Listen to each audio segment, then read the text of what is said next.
everybody, and welcome to this episode of Mind the Gap, making education work across the globe with me, Emma Turner, and Tom Sherrington. Today, we're going to be talking about our interview that we did recently with Doug Lemov, and then we'll be talking about things that we've been asked most frequently recently, and also what we've been reading. So, hello, Tom. Hello, Emma. How are you?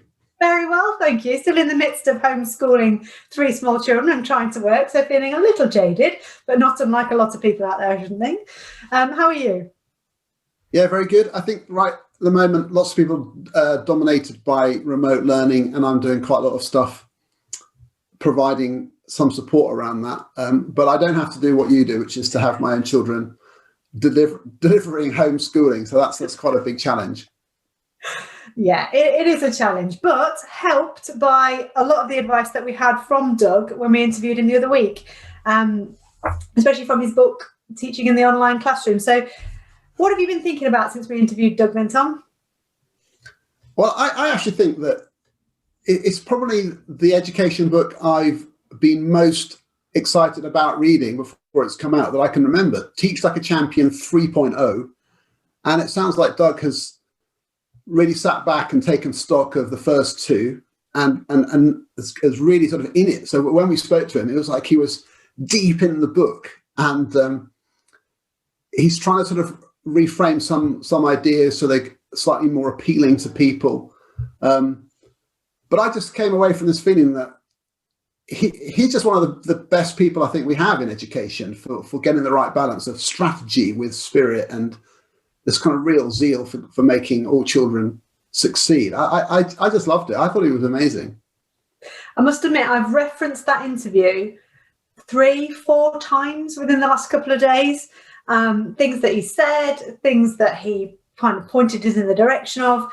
It was amazing how much he actually covered in that relatively short space of time, which also, he not only teach like a champion, I think he's like speak like a champion, because I remember pretty much everything he said. He's like some kind of verbal magician. Yeah.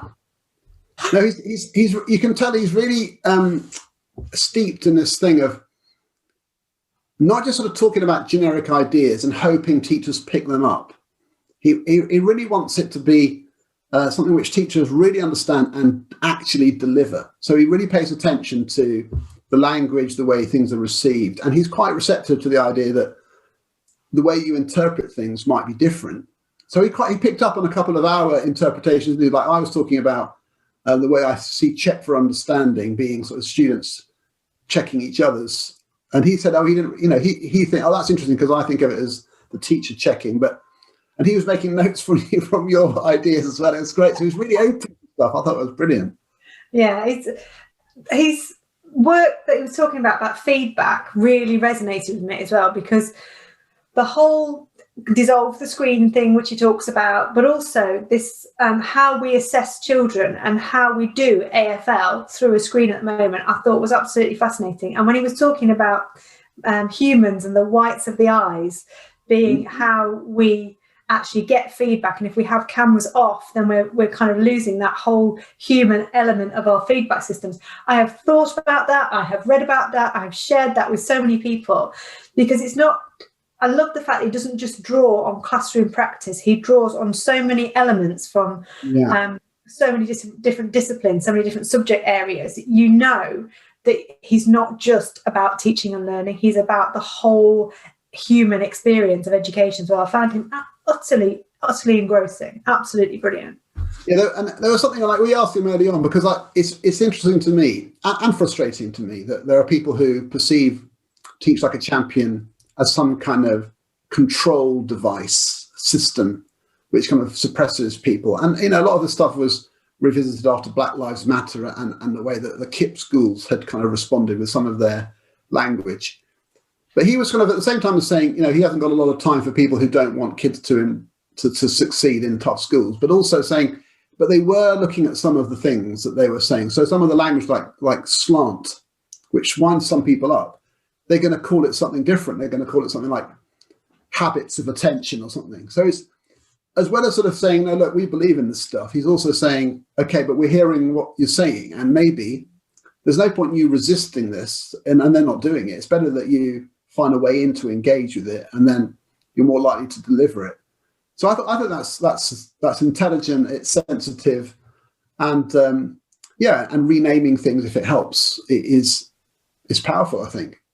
I was massively surprised at just Doug's demeanour as well. I don't know what I expected, but it definitely wasn't a very quiet, very humble, very gentle soul I expected, because I don't know whether it's because it's got champion in the title. I just kind of expected this big, slick corporate, big voice, and actually it was so lovely to see that the voice and the person behind the writing is actually so genuinely, like you say, kind of rooted in both the teaching and learning bit, but the really caring about kids as well. I think that's what blew me away most of all, was he wasn't what I expected at all.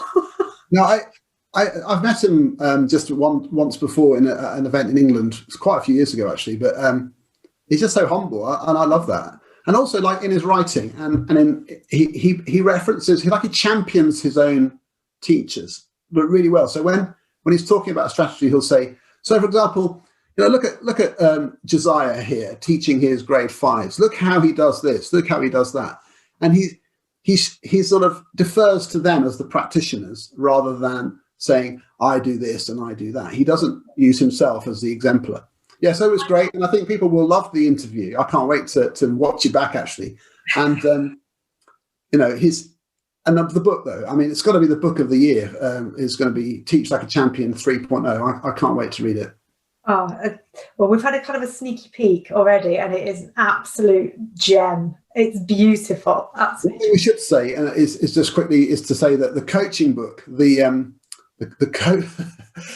going to have him on again as another guest to talk just more directly about his book for coaches, which is actually about coaching sports teams using some ideas from teaching. But that's a kind of a whole other thing. We didn't really get into that.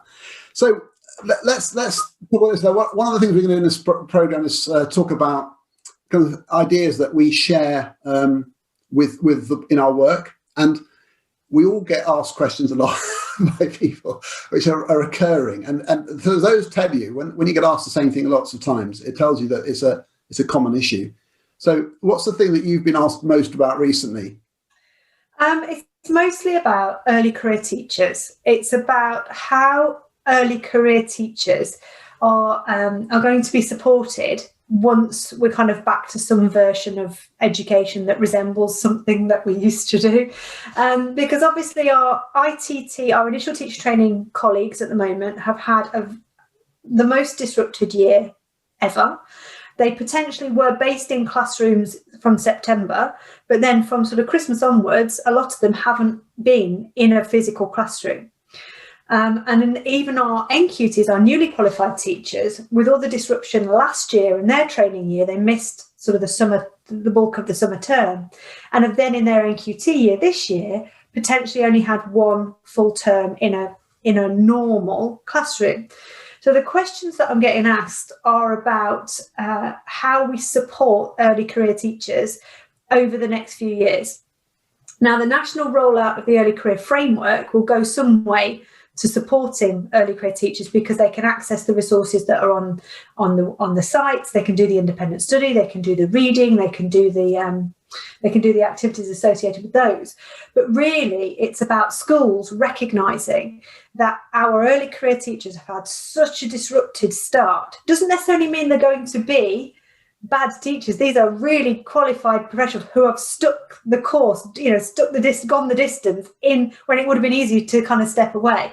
So these are very dedicated professionals, but it's about highlighting that need for increased mentoring opportunities, increased opportunities to observe the teaching of others, and increased support, not just in their kind of first or second year, their NQT or RQT year, but potentially extending that a bit longer, throwing that net a bit wider in terms of opportunity, because actually we're going to have a whole swathe of early career professionals who haven't got a massive amount of day-to-day classroom practice.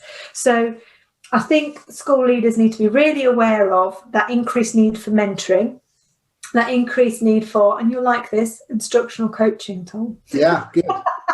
When they get back into school, but also for early career teachers, just to reassure them that you're all in the same boat. You're not kind of on your own with this, and there is a national awareness. It's such a weird time, isn't it? Imagine, it's hard to really imagine what it's like to have come into the profession at this time.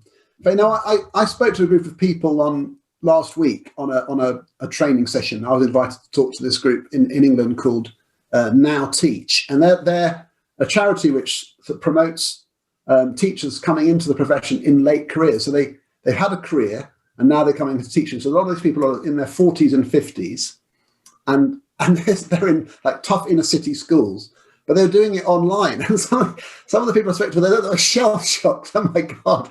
Like here I'm sort of 55, and I'm on camera, I'm online talking to a bunch of 15-year-olds who don't really want to be there. It's so hard. I just thought how amazing to have joined teaching at this weird time at that age. I thought I was so hats off to these people. Amazing.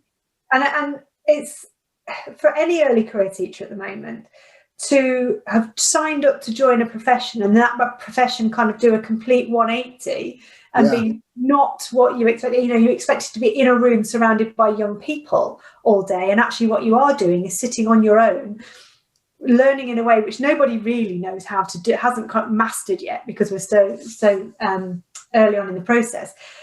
In the midst of a national, global pandemic, I think the fact that those early career teachers are still in post, still going at it, so to speak, is just unbelievable. Yeah, and I think we need to. Brilliant, really good. That's off. So, what have you been being asked then, Tom? What you mean, apart from how do I, use Google Classroom for my online lessons? Yeah, literally, it's funny. It's I am asked more than anything about remote learning, obviously, but we did our last show like this was all about that, so I won't go into that. But apart from that, the main thing I'm asked about is sort of this time of the year, where we're partway through a year, people are sort of thinking, is it worth me launching something new? Is it worth me trying to develop teachers and carry on our professional learning, or should we wait? And that I'm asked that a lot because in my work, I'm working with people to try to implement teacher development systems. And I think it's a really interesting dilemma. So what I'm saying to people is, I actually think it's a mistake to sort of pretend that the situation we're in now isn't happening. It just is. And so, you're just going to be throwing stuff onto stony ground. It won't really stick. And the best thing you can do now is just get people through it, focusing on the thing that's right in front of them, which is just teaching day to day, and to use it to buy time. So I'm finding this is actually quite a useful thing, because one of the things that sometimes teachers don't find the time for, and school leaders, is thinking like beyond the immediate. So it's almost like an opportunity to say, well, here we are, it's February, September, this new school year is actually a few months away. And instead of like trying to mess it up now and bumble it through, just think about September and use this time as like a sort of really nice lead-in time, so that when you come back to hopefully some kind of normal in September, you're kind of ready to roll, and to use it as a window of opportunity. Really, that's the main thing I'm asked most about. But I think that's a fascinating challenge people have got, is trying to balance the short term with the long term, and still, despite all the challenges, still wanting to invest in their staff development and putting that a high priority. That's the thing. I have conversations about it every day, really, is where to get started, what should I be doing next, and I can see why people are interested. But yeah, we'll talk about that more later on. People are just hungry for ideas and suggestions about what to do, and constantly referencing what's the best practice here and what's the best practice there for like professional learning. Which brings us on to the next thing. What have you been reading recently? You're always your bookshelves are packed with educational tone. Oh, I have been reading a John Catt book by Michael Chiles, which is called The Feedback Pendulum, and I interviewed him for something the other day. What a lovely man! But I read this and I came to it with a complete misconception that it was just going to be about feedback in the classroom. I genuinely thought that was what it was going to be. I thought it was going to be, right, okay, this is going to be another kind of rehashed version of marking and verbal feedback. I could not have been more wrong. Michael, have you read this, Tom? I've read the previous one, which is called Craft of assessment. There, exactly. This, craft of assessment, where craft is an acronym, CRAFT. Well, this one takes the idea of feedback and expands it to include feedback from teacher to student, student to teacher, from teachers to other teachers, teachers to leaders, leaders to teachers, from teachers to parents, from schools to schools. It takes the whole idea of what constitutes great feedback and looks at it through an absolutely kind of massively broad spectrum. And I was completely hooked when I started reading it. And he says some things in there which are really, really straightforward, like the power of the feedback is only as powerful as kind of the action that you take afterwards. And when I was talking to him, we were talking about if you don't give time to action feedback, it's like cooking somebody a beautiful, nutritious dinner and then never letting them eat it. It's like that, that's really clever. But he totally opened my eyes to what the word feedback actually means and how feedback is dependent on so many other things within your school. Like you can't have effective feedback systems without really good behaviour for learning, without really good classroom management. You can't have really good feedback without really positive whole school culture. You can't have really, and it's, again, they're all things that you kind of know, but have never been put in one place at one time. And it's really, you'll like it because it's absolutely full of academic references as well, Tom. It's very I'm going to read it, because for me, feedback is something which I've been thinking about a lot. One of the things I think is interesting is the psychology of receiving the feedback. And of course, you need to encourage people to be open to it. But also, I think that's something which is sometimes assumed. So, for example, I did an event last week online to delivering a training to a school, and they just emailed me today saying, we've gathered some feedback and we'll send you the comments later this week. And I just think, no, I don't want it. I don't, because I'm never going to do that talk again in that situation to those people, and I can't do it better next time because there wasn't going to be a next time. So it's pointless. I don't want to hear that James and Susanna, in the languages department, thought my talk was a bit irrelevant for them. I can't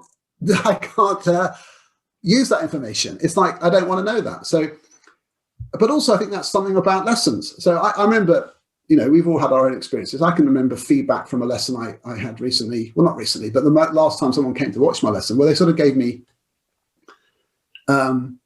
some feedback where I just thought was totally irrelevant. I just thought, you've had to think of something to say. Yeah. And I'm not going to use that. So I'm just going to reject it. This is what I talked about in the book. And when I interviewed him as well, about the whole culture of giving feedback and receiving feedback. And we talked about when you need to give feedback and when you don't as well, because we were saying how exhausting it is to be in a culture where everything you do gets fed back on. So actually, when you do feedback and why you do feedback is as important as the how, and also thinking about how it's received. So he calls it a manifesto for enhancing feedback in education. And I would definitely recommend it to kind of revisit your preconceptions about what feedback actually is. But that's what I've been reading. What have you been reading, Tom? Well, it just reminded me of something I've reread recently, which was the Paul Bambrick-Santoyo book, Leverage Leadership, because I reference that a lot in my work. And there's a great chapter in there. And I'm just going to mention it again now, chapter 3 about feedback and how you set up systems where you sit down with a teacher when you've observed them. And any notes you've made are not for you to relay to that person. They're for you to have to inform your discussion with that person. And I think that's a massive thing. So when I'm talking to you, I'm not going to share everything I wrote. I'm just going to ask you about your lesson, and we're going to construct some action steps to move forward. And to me, that's just like, it's the way it should be. That whenever you're in a position of authority and you're observing someone, you don't presume to judge. You presume to be there to support. And then the best person to kind of engineer the action steps is that teacher. And you support them to come to a realization about the things that they could do better. And if they have that all coming out of their minds themselves, then that's the best scenario. So for me, I would recommend any leader read that, because it makes you think, here's me with my clipboard filling in my pro forma. Actually, I really shouldn't be doing this. And I really think that's a shift we should be making. But the book I'm most inspired by that's current is a I can't show you a picture of it, but John Tomsett has just finished the latest in the series of In Action books, which is called Cognitive Apprenticeship in Action. And it's coming out in late February, I think, with John Catt. And I love it for lots of reasons. One of them is that it was John's idea to kind of build on the Rose and Shine in Principles book that I wrote, to sort of do lots of other papers. So he's read this fantastic paper by Collins et al. And people read the book. Professor Alan Collins and his colleagues wrote this paper in 1991 about cognitive apprenticeship. And what John's done, he asked loads of teachers in his school to talk about how the ideas relate to their subject. And it's basically about how you make thinking visible. That's the kind of the simple way. How do I think? So he's got chapters like making thinking visible in biology, making thinking visible in history, and then in music, in physics, in science, in languages, in psychology, in media studies. And it's so interesting because these teachers are saying this is how we get people to think like a musician, or how to think like a chemist, or think like an artist in our discipline. I love the whole spirit of the book, where it's not just John authoring it. He's collaborated with his team. He's got 23 different people written in the book. It's great. Wow. So I love it. I think it's really, really fascinating, and it brings the ideas. The ideas that from Alan Collins and his colleagues are really, really simple. The kind of my structure of 4 types of things you need to do in order to understand how to think in a discipline, and there's a kind of structure. So I think people get a lot from it. It's really, really clever, and it makes you realise how much we take for granted in our understanding of things that we sort of hide from students. And the more we can be really obvious about it, this is what I'm thinking now. Then I do this, and I do this. One of my favourite chapters is the food tech. How do I think like a chef? How do I know that the consistency is right for this sauce or something? And how do I get to that knowledge where I know that that's about right? And he really explores that. It's really, really fascinating. So there, top tip. I bet Ollie's had a field day with that book as well. I bet Ollie has been drawing.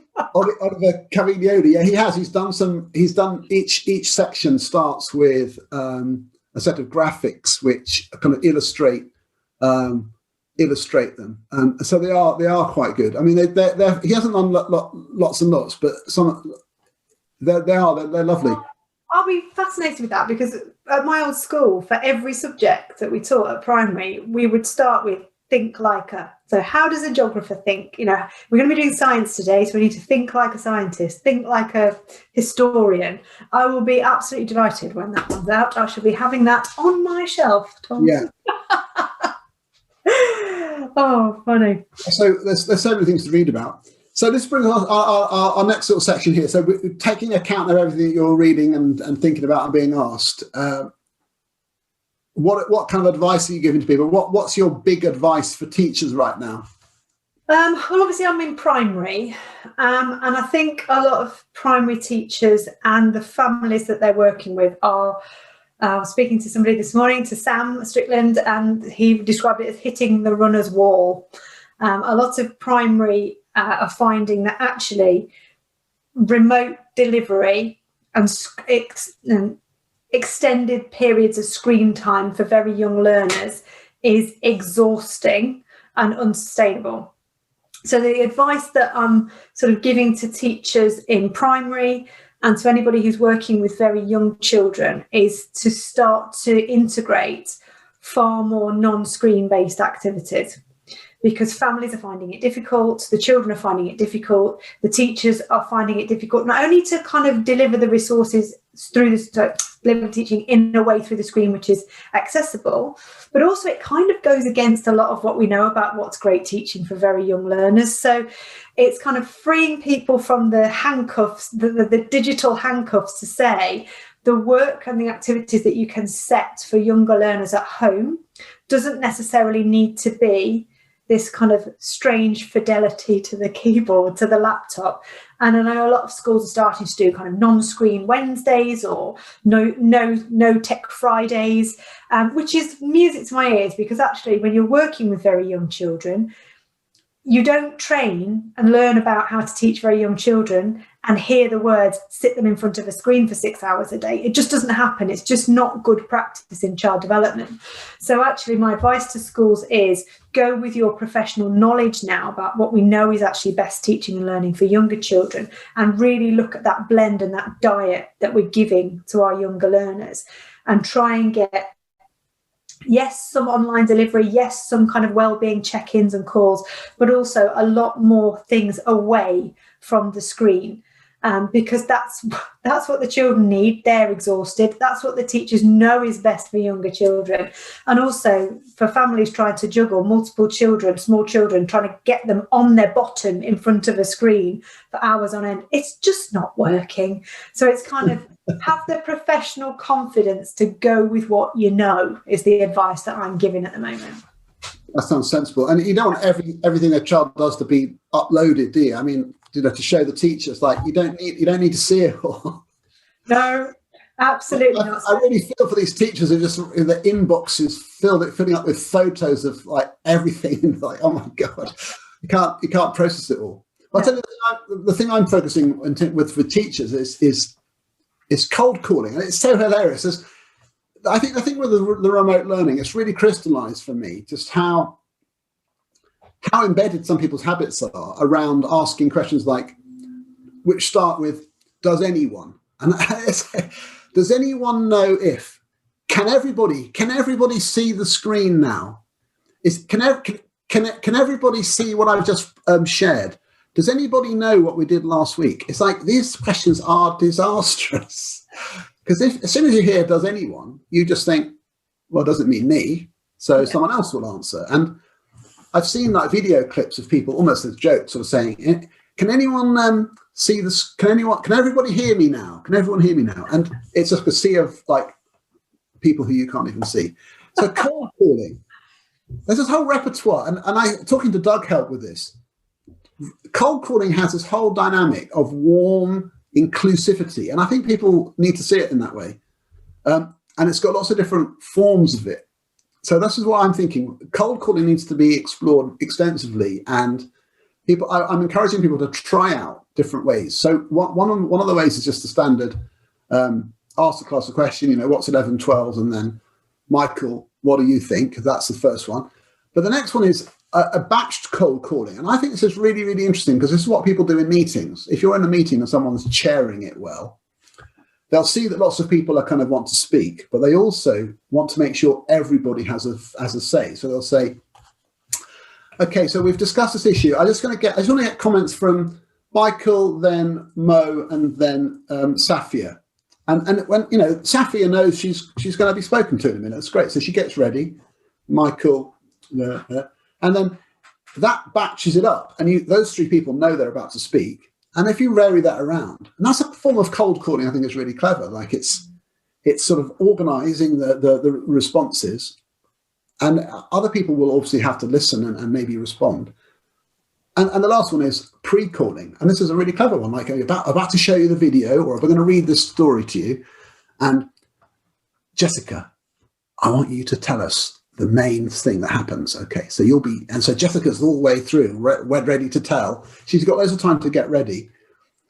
But what it does is it gives everyone this feeling that, well, that could be me. I might be asked later. So lots of different ways of making it seem accessible to people. And I've got one more. Sorry to go on. My last one is, and I got this from the Teach Like a Champion webinar I went on, which is a kind of affirmative cold call. So one of the reasons why kids find answering in class difficult because they don't know if they're going to be right, and so they're worried about being wrong. But if in the chat online or through the work you've seen them do something good, you tell them the reason you're asking them is because they're right. So you say, "Oh, Michael, that's brilliant. That's a great answer. Do you want to just tell us why you put that?" And he already knows he's right, so he's feeling good. So he says, "Oh, well, I put it because." But if you just said to him, "Michael, what's your answer?" He's thinking, "Oh, I don't want to say it because I might be wrong." But if he already knows he's right, that dissipates. So these things are all different ways of exploring the selection of students to answer, and which bring them all in. And I just think teachers need to really embrace that if they don't already. Definitely. And it's interesting, it goes back to Doug as well, because he was saying about the assessment part and the engagement part being the hardest thing to do remotely, and that it's kind of shone a light on all of the little kind of tips and tricks and nuanced things that you've just mentioned that we do in a room, but we're struggling to replicate them online because we've got this kind of rather blunt bit of digital technology in front of us. So it's reassuring to know that we already have the skills and we already use them. It's just translating them through our digital platforms now, isn't it? Definitely. So the last thing is then, what about your last tip for school leaders listening in? You know, what's your main thing you're going to say if you're a school leader? Apart from go down and have a lie down in a dark room. Yeah, have a lie down. Lie down in a dark room with a damp flannel over your eyes. Yeah, totally. I mean, give yourselves some time out.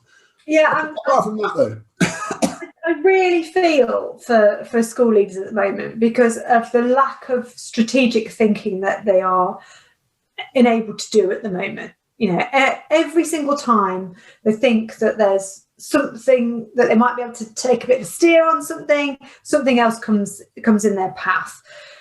And whatever they're wrangling with, also the staff are wrangling with. And I think it's probably the moment to actually step back and think about staff wellbeing and leadership wellbeing, and actually really prioritising that.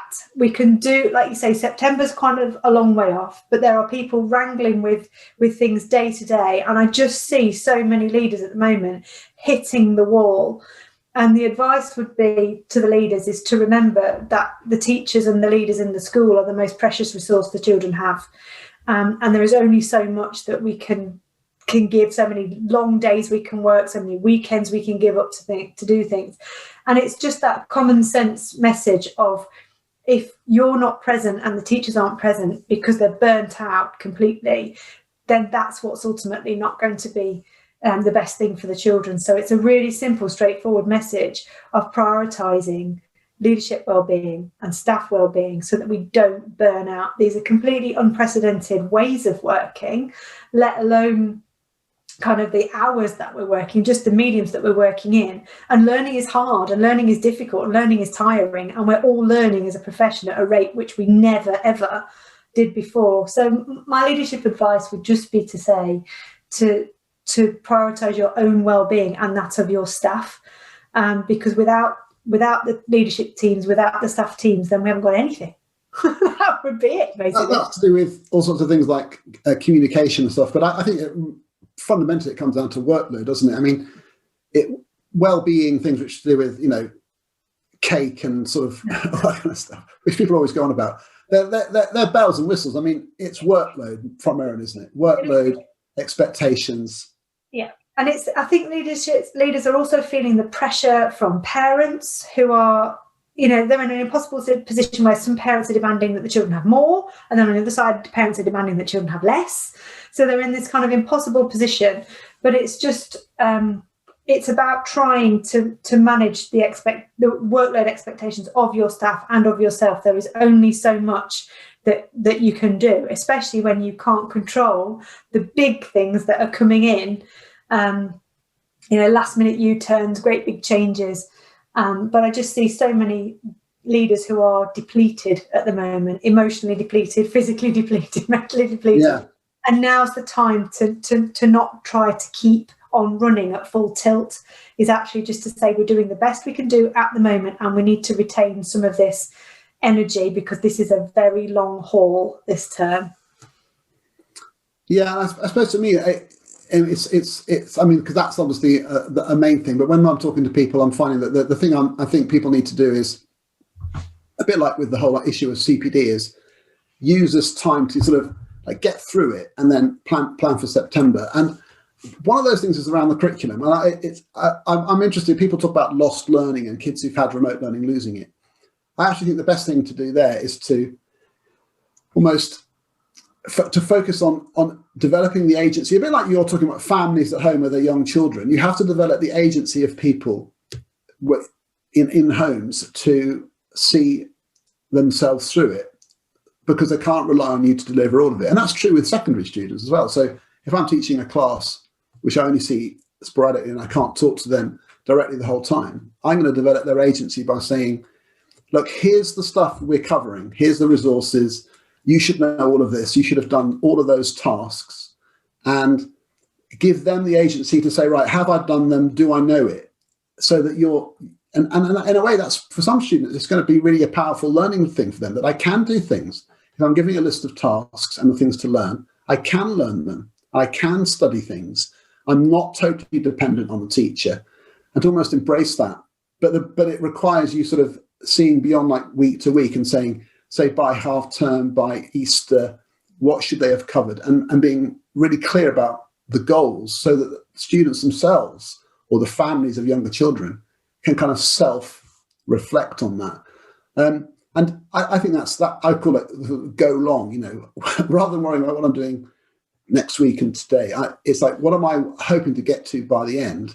Yeah. Because I can't be certain to deliver all of it myself. And that's the main thing. And the other thing I'd say is, if you're about to start, because this is something asked me this last week. They said, if you're designing a lesson observation form, what would you put? God. So I was saying, don't. Don't. Please don't. Not especially for online learning, but just anyway. Like, stop thinking about the pro forma. Think about the whole process, the culture, everything.